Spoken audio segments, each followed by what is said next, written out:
Welcome to the Slop Temple. We pray this video helps. You'll start inside Google Chat or Gmail with chat enabled.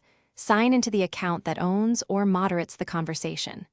Once logged in, locate the exact chat, one-to-one, group DM, or a space, because removal works differently for each. Make sure you have owner or moderator permissions. If not, request them or ask the owner to remove the person. Now, click the conversation to open it and look for the conversation or space settings icon. That's the control you'll use for the next step. Once inside the conversation, open the options menu. For a group DM, choose conversation options and remove the participant directly. That immediately revokes chat access.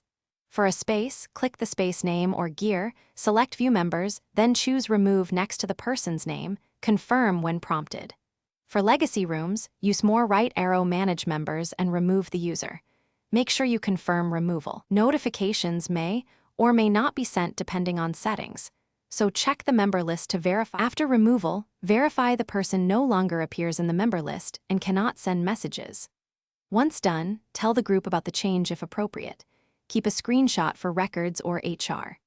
If you see errors or the user still appears, make sure you actually have owner/moderator rights. Clear browser cache, try another browser or the mobile app, and if it's a workspace managed account, check the Google Admin Console for enforced membership. If problems persist, contact your workspace admin for assistance. Thanks for watching. Consider subscribing if we helped you.